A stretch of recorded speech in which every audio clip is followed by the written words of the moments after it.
کو عبد القادر صاحب غار سور کے بارے میں۔ بسم اللہ الرحمن الرحیم وما رمیت اذ رمیت ولکن اللہ رما۔ محترم سامعین کرام، جب نبی کریم علیہ السلام کو مکۃ المکرمہ کے لوگوں نے آپ پر بڑے ظلم کیے اور آپ کو ستایا تو 13 سالہ زندگی کے بعد اللہ جل مجدہ نے آپ کو حکم فرمایا کہ آپ ابوبکر صدیق کے ساتھ مدینہ المنورہ، اس وقت یثرب کہتے تھے، ہجرت کر جائیں۔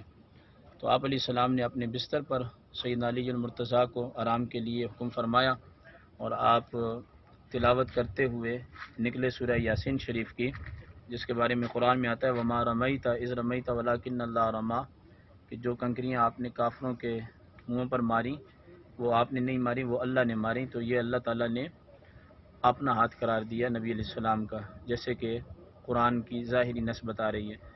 اس کے بعد آپ علیہ السلام کو ابوبکر صدیق رضی اللہ تعالیٰ عنہ اپنے کندھوں پر اٹھا کر، اتنا دشوار راستہ ہے، بڑی مشکل سے ہم آئے، اس غار سور کے اندر لے کے آئے۔ یہ شاہ صاحب آپ کو دکھائیں گے، یہاں لے کے آئے تو 3 دن تک نبی کریم علیہ السلام یہاں تشریف فرما ہوئے اور اس غار کے دانے پر کافر پہنچے۔ تو جب اپنے قدموں کی طرف دیکھنے لگے تو سیدنا ابوبکر صدیق نے عرض کی یا رسول اللہ یہ نیچے دیکھیں تو ہمیں دیکھ لیں گے، تو آپ نے فرمایا لا تحزن ان اللہ معنا، آپ فکر مت کریں، اللہ ہمارے ساتھ ہے۔ تو جو غار سور پہ آتا ہے اسے چاہیے کہ وہ اس بات کا تصور کرے کہ اللہ ہمارے ساتھ ہے۔ پھر عبداللہ ابن مسعود کا یہاں تشریف لانا اور ابوبکر صدیق کے پورے گھر کا یہاں دودھ لے کے آنا، بکریوں کا لے کے آنا، وہ اپنی جگہ ایک واقعہ ہے۔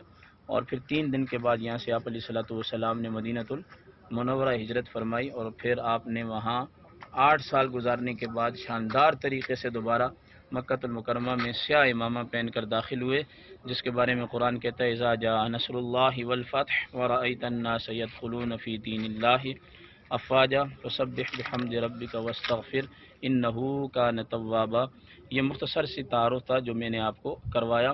اور پھر اس کے بعد نبی علیہ السلام جب بیت اللہ شریف میں داخل ہوئے تو آپ علیہ السلام نے اس کو فتح کیا، اور جب لوگوں سے پوچھا تو لوگوں نے کہا کہ آپ معاف کرتے ہیں، بڑے کریم ہیں۔ تو میرے آقا نے فرمایا میں وہی کرتا ہوں جو یوسف علیہ السلام نے اپنے بھائیوں کے ساتھ کیا، لا تثریب علیکم اليوم، آج تمہاری کوئی گرفت نہیں ہے، جو بھی آئے گا ہمارے پاس ہم اسے امان دیں گے۔ تو پھر بہت بڑی تعداد مسلمان ہوئی۔ سیدنا بلال حبشی نے اذان دی اور اذان دینے کے بعد آپ علیہ السلام نے اسید بن عتاب کو، جو کہ 21 سال کے جوان تھے، مکۃ المکرمہ کا گورنر مقرر کیا، اور کرنے کے بعد آپ علیہ السلام مدینہ طیبہ تشریف لے گئے۔